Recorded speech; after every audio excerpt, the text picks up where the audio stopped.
दोस्तों नमस्कार प्रणाम। आप सभी का हमारे यूट्यूब चैनल में स्वागत है और आप सभी देख रहे हैं स्टोरी वॉइस और मैं हूं चंदन। दोस्तों आज बात करेंगे कि कॉकरोच पार्टी का वही कॉकरोच पार्टी जो आज भारत के हर युवाओं के दिल में एक उम्मीद जगी है। यही पार्टी भारत के युवाओं के लिए कुछ करने वाले हैं। दोस्तों आज बात करते हैं कि कॉकरोच पार्टी के संस्थापक कौन है और इस पार्टी का नाम कैसे कॉकरोच पार्टी पड़ा। और दोस्तों पार्टी के संस्थापक जो हैं उनका इस राजनीतिक दल में कितना अनुभव है। दोस्तों आज इसी के माध्यम से आप सभी को सब कुछ बताने वाले हैं कि इस पार्टी में धीरे धीरे कैसे सोनम वांगचुक और क्यों भूख हड़ताल पर बैठे हुए हैं। यह सारा चीज आप सभी को इस वीडियो के माध्यम से बताने वाले हैं और आप सभी इस वीडियो के अंत तक जरूर बने रहिएगा, तभी आप सभी को समझ में आएगा। दोस्तों कॉकरोच पार्टी यानी कि सीजेपी पार्टी का क्या मुद्दा है। तो दोस्तों कॉकरोच पार्टी और उस पार्टी के संस्थापक का मुख्य चेहरा जो है उनका नाम है अभिजीत दीपके और उन्होंने यह एक डिजिटल और व्यंग्यात्मक राजनीतिक आंदोलन के रूप में बने हैं, जिस पार्टी की शुरुआत उन्होंने इसी साल की थी। और दोस्तों जो अभिजीत दीपके हैं वो महाराष्ट्र के छत्रपति संभाजी नगर के रहने वाले हैं और उन्होंने पुणे से पत्रकारिता में ग्रेजुएशन और बोस्टन यूनिवर्सिटी से पब्लिक रिलेशंस में मास्टर्स की डिग्री हासिल की है। और दोस्तों इनका एक राजनीतिक संचार यानी कि रणनीतिक होने के साथ साथ इससे पहले भी वह आम आदमी पार्टी के साथ सोशल मीडिया में वॉलंटियर के रूप में आम आदमी पार्टी के साथ काम कर चुके हैं। और दोस्तों इसी साल एक अदालत की सुनवाई के दौरान भारत के मुख्य न्यायाधीश यानी कि सीजेआई ने भारत के युवाओं को तिलचट्टा यानी कि कॉकरोच से तुलना की थी और इसी टिप्पणी को लेकर के अभिजीत के दिल को ठेस लगी और उसके बाद से यानी कि कॉकरोच के नाम से अपनी पार्टी को दोस्तों ऑनलाइन कॉकरोच पार्टी के नाम से बना डाले। दोस्तों यह भारत का एक अनोखा और युवाओं के लिए ऑनलाइन राजनीतिक आंदोलन करने का सुनहरा मौका मिल गया है और इस इंटरनेट के जरिए से धीरे धीरे इस पार्टी को युवाओं का समर्थन मिलने लगा। और इस समय अगर देखा जाए तो इंस्टाग्राम पर 15 मिलियन यानी कि 1.5 करोड़ से अधिक युवाओं के द्वारा इस पार्टी का फॉलोअर्स बन चुके हैं। दोस्तों अगर देखा जाए तो यह आंदोलन सिर्फ डिजिटल दुनिया तक सीमित नहीं रहा, बल्कि इसको अगर जमीनी स्तर पर देखा जाए तो इस पार्टी में कई सारी गतिविधियां शुरू हो गई है और जहां पार्टी के स्वयं सेवक का क्रोध की वेशभूषा पहनकर विरोध प्रदर्शन और सफाई अभियानों में हिस्सा ले रहे हैं। दोस्तों यह आंदोलन वर्तमान समय में भारत निर्वाचन आयोग के तहत एक राजनीतिक दल के रूप में अभी तक पंजीकृत भी नहीं हुई, लेकिन फिर भी यह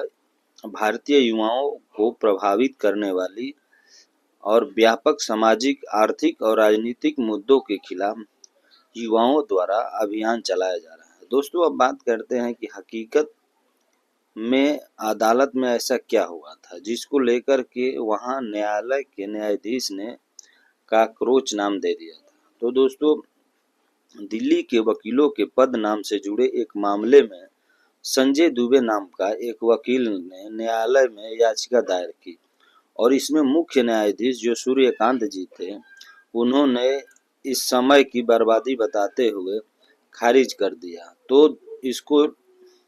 इंटरनेट पर वकीलों के आचरण को लेकर एक बहस छिड़ गया और इसी दौरान सीजेआई यानी कि सूर्यकांत ने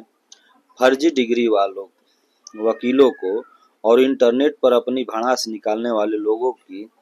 आलोचना करते हुए उन्होंने कॉकरोच कह दिया था। दोस्तों, सीजेआई की टिप्पणी कॉकरोच यानी कि तिलचट्टे जैसा युवा जिन्हों कोई रोजगार नहीं मिलता है, वह दिन भर बैठे बैठे सोशल मीडिया या आरटीआई कार्यकर्ता बनकर हर किसी पर हमला करना शुरू कर देते। वह लोग परजीवियों की तरह। दोस्तों, चूंकि इस टिप्पणी देश के सर्वोच्च न्यायालय पद से आए थे, इसलिए इसे लोग तुरंत राष्ट्रीय मीडिया का ध्यान खींच लिया और दोस्तों बेरोजगार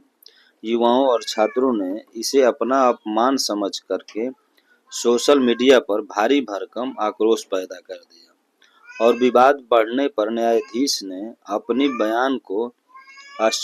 स्पष्टीकरण कर दिया और उनकी टिप्पणी केवल उन फर्जी लोगों के लिए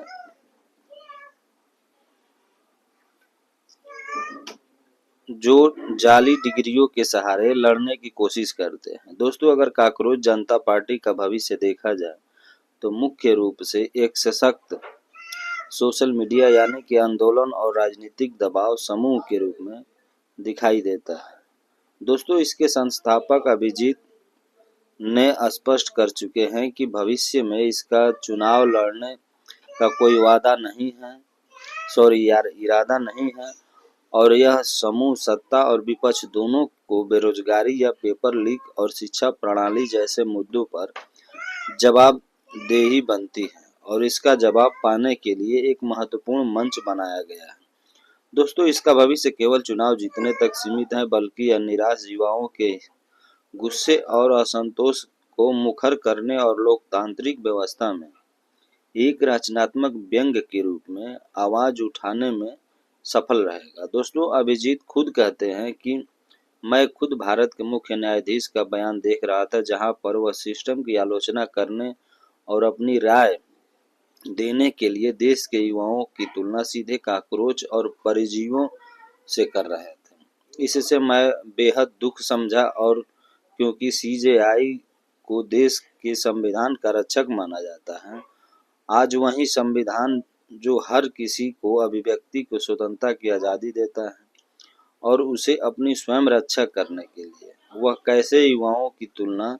एक कॉकरोच यानी कि परजीवियों से कर सकते हैं। और दोस्तों, दीपिका ने कहा कि इससे मुझे गुस्सा आ गया और निराश होकर के ट्विटर पर मैं भी अपनी राय दी और सीजेआई से पूछा कि अगर सारे कॉकरोच एक साथ मिलकर आ जाए तो क्या होगा। दोस्तों, 25 साल के युवाओं के कमाल के जवाब मिले और उन्होंने सारे युवाओं से कहा कि हमें साथ आना चाहिए और एक प्लेटफॉर्म बनाना चाहिए और इससे मुझे आइडिया आया कि हमें एक ऑनलाइन पार्टी बनाना चाहिए जिसका नाम ही कॉकरोच जनता पार्टी रखा जाए। अगर आप हमें कॉकरोच कह ही रहे हैं तब तो ठीक है, हम कॉकरोच जनता पार्टी बनाते हैं और हम इस पार्टी में शामिल होने के लिए पात्रता तय की। जैसे आपको आलसी होना होगा और आपको बेरोजगारी होना होगा या आप लगातार ऑनलाइन रहने वाले हैं तो आप भी कॉकरोच जनता पार्टी से जुड़ जाएं। दोस्तों, दीपिका ने यह भी अपनी राय में कही थी कि क्योंकि जिन शब्दों के इस्तेमाल से युवाओं को बेइज्जती किया गया है, हमने इस पार्टी के सदस्य बनाने के लिए तैयार हैं और कुछ ही घंटे में ऐसा चमत्कार हो गया कि हर कोई कॉकरोच पार्टी के प्रतिक्रिया देने लगा और खुद को रजिस्टर्ड करने लगा और इसके बाद हमें लगा कि यह कुछ बड़ा होने वाला है और सिर्फ मजाक नहीं रह गया है, क्योंकि लोग निराश हो चुके थे और हमने एक वेबसाइट बनाई और पार्टी का घोषणा पत्र बनाया और इंस्टाग्राम पर आज हमारे 2 मिलियन फॉलोअर्स हैं। दोस्तों, अगर आप सभी को वीडियो अच्छी लगी है तो आप लोग हमारे चैनल को ज़रूर सब्सक्राइब कीजिएगा और बेल आइकन की घंटी भी बजा दीजिएगा। दोस्तों, नमस्कार, प्रणाम, जय हिंद, जय भारत।